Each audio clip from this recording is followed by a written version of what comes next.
Balai. Assalamualaikum warahmatullahi wabarakatuh. Salam sejahtera Bapak Ibu semua. Mohon izin Pak Balai, saya nggak terlalu banyak teman sih ya, minimalis seperti biasa.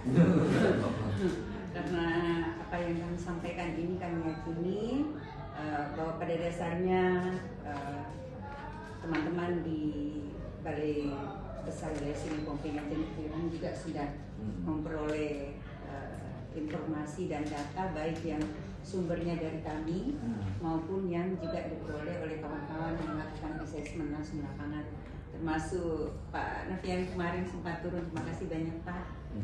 Tapi saya berselisih, saya duluan, Bapak berturun, saya udah kesini pas kesini. Dan Ibu duluan. Terima kasih kemarin.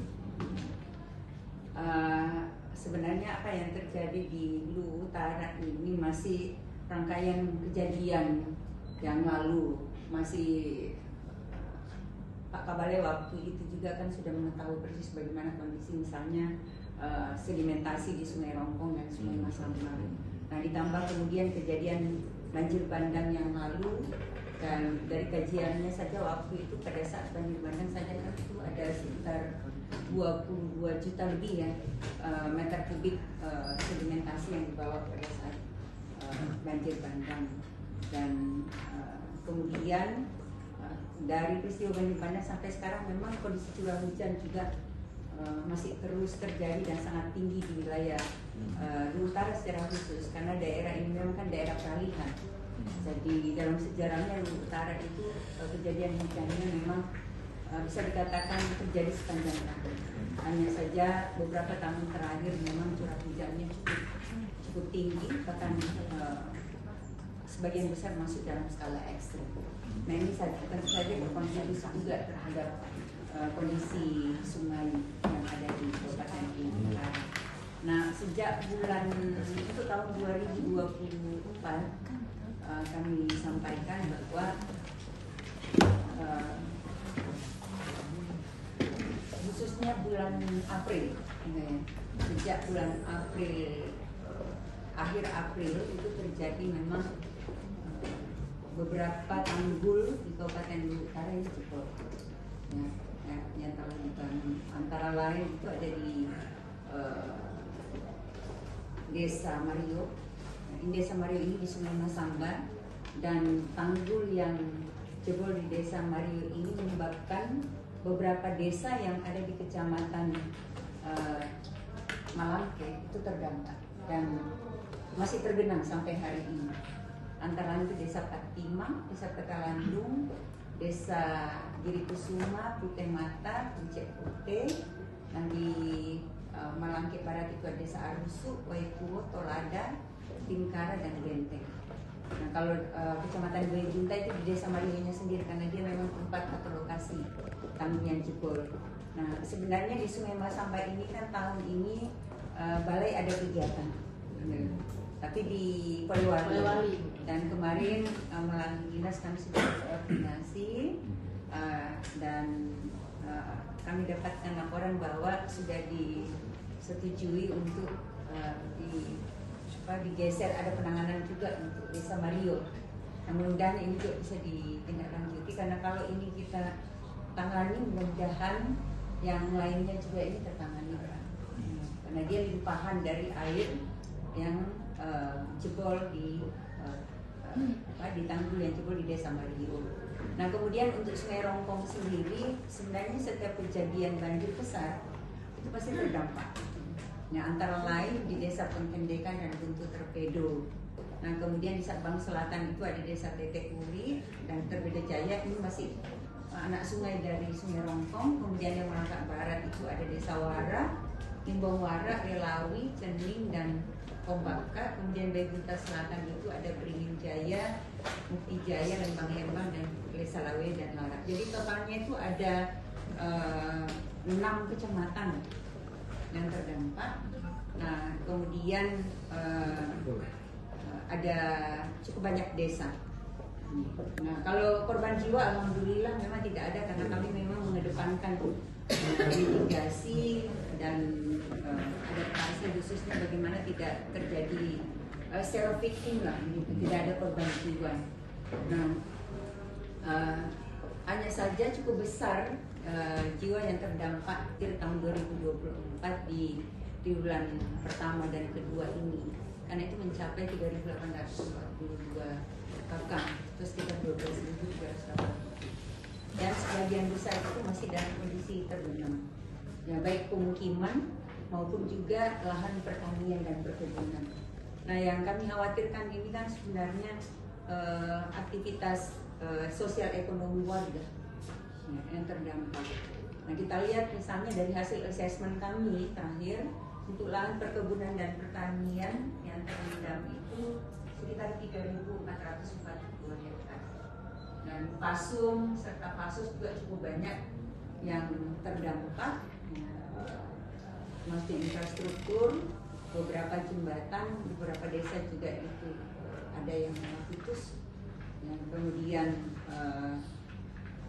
kalau jembatan kayu di desa Limbong Muara ya kemarin itu juga sudah kami tangani sebenarnya untuk tanggap darurat ini. Nah, kemudian kami juga ini rekapnya tadi ada 6 kecamatan ini sejak banjir April sampai bulan Mei. Desanya ada 39. Nah, kemudian jumlah jiwanya itu 26.197. Ini total dari bulan April sampai sekarang. Yang sempat mengungsi ini 396 kakak. Ya, nanti titik pengungsiannya tersebar, tapi umumnya mereka mengungsi di rumah keluarga. Nah, kemudian rumah ibadah yang terdampak itu ada 72 unit, kantor pemerintahan 13 unit, fasilitas pendidikan ada 41 unit, dan kesehatan itu 19 unit. Jadi memang cukup besar kalau infrastruktur yang terdampak. Nah, karena daerah pesisir tambak juga termasuk yang banyak terdampak. Nah, selanjutnya kami sampaikan bahwa berdasarkan kajian sedimentasi pasca banjir bandang Kabupaten Utara yang mana kami bekerja sama dengan Unhas, memang ditemukan yang kami sampaikan di awal tadi bahwa debit bulanan yang diketahui volume sedimen dasar Sungai Binuang itu sekitar 16.194.000. Mungkin next slide. Ini mungkin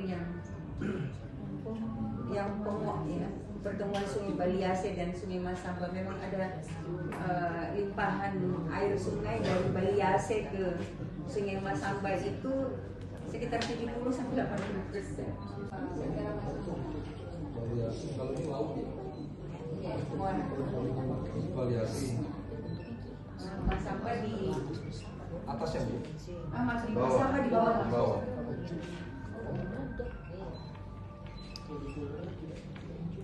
Kalau Rongkong Ini mengarah di mana? Kemana? Ketemu di Pomo.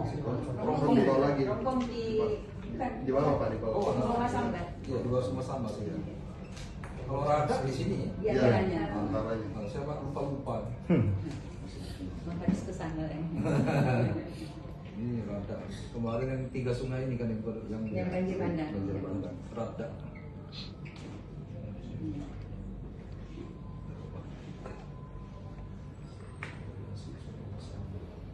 Oh, di sini ketemu ya. Ada limpahan Dari mana bu? Dari Baliase? dari Baliase ke Sungai Masamba Masuk ke sini, ke Pomo. di Desa Pomo.